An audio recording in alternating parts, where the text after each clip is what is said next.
Baik, terima kasih atas waktunya Dewan Juri yang berhormat. Kami sebagai tim oposisi menyatakan bahwa argumen dari tim afirmasi tidak rasional dan terkesan terlalu memaksa mengenai mosi mewajibkan orang tua mengikuti tes kelayakan sebagai syarat memiliki anak. Kami merasa tim afirmasi terlalu fokus dan sangat menekankan tahap tes kelayakan sebagai suatu hal yang wajib diikuti para calon orang tua. Padahal sebelumnya, tim afirmasi sudah mengangkat peran keluarga sebagai agen pendidikan, atau bisa kita sebut juga sebagai agen pewarisan budaya. Jika tim afirmasi menginginkan pola asuh yang baik agar anak dapat belajar menghadapi lingkungan sekitarnya, bagaimana dengan para calon orang tua itu sendiri? Padahal, para calon orang tua juga memerlukan tahap pembelajaran untuk dapat mengikuti tes kelayakan orang tua sebelum memiliki anak. Maka dari itu, kami sebagai tim oposisi menolak setuju akan orang tua yang diwajibkan mengikuti tes kelayakan sebagai syarat memiliki anak. Masuk ke sanggahan kami yang pertama. Seperti yang kami tegaskan sebelumnya, tidak hanya anak yang memerlukan tahapan belajar, orang tua pun juga butuh pembelajaran untuk dapat menjadi orang tua yang baik. Beberapa tahap yang harus dilewati untuk dapat belajar adalah tahap persiapan, tahap meniru, kemudian ada tahap siap tindak, dan yang terakhir, tahap penerimaan norma kolektif.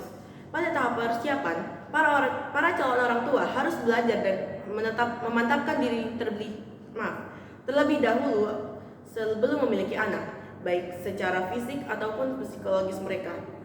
Lalu di tahap meniru, para orang tua setidaknya bisa merealisasikan apa yang mereka pelajari pada diri mereka sendiri dan pada lingkungan sekitar mereka.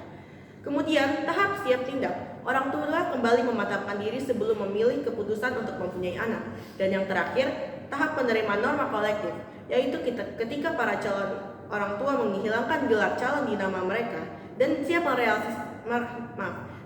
merealisasikan serta mengajarkan apa yang sudah mereka dalami kepada anak mereka.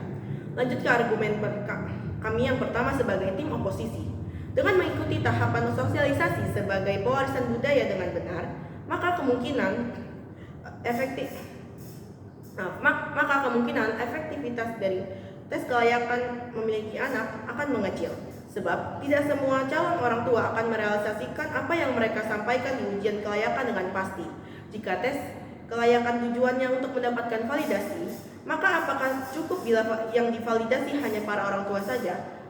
Perlu diketahui jika agen pendidikan tidak hanya sebatas orang tua dalam lingkup keluarga saja, namun agen pendidikan itu sangat luas jangkauannya.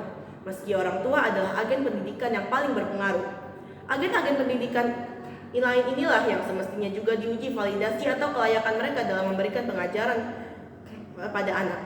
Contohnya adalah lingkungan sekitar anak, bahkan lingkungan sekitar orang tuanya. Apakah lingkungan tersebut bebas dari pihak-pihak atau komunitas-komunitas yang akan memengaruhi anak dan orang tuanya?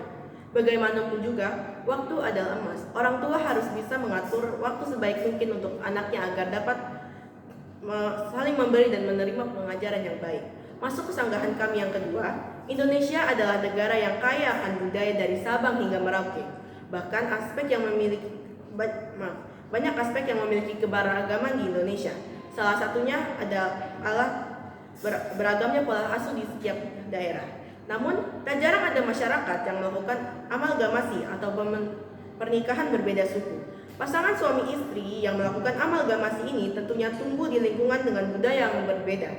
Mau tak mau, mereka harus bisa meleburkan budaya-budaya mereka yang berbeda agar dapat menyalurkannya dengan baik saat sudah memutuskan akan menjadi orang tua.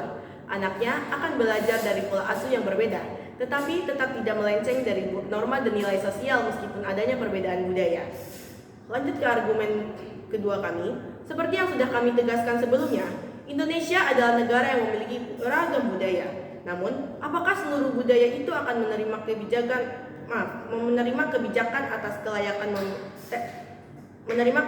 tes kelayakan memiliki anak? Indonesia bukanlah negara dengan tingkat sumber daya manusia yang rendah, tapi dengan adanya kebijakan tersebut, kemungkinan besar akan banyak calon orang tua yang merasa hal itu sangat memberatkan mereka yang ingin memiliki keturunan.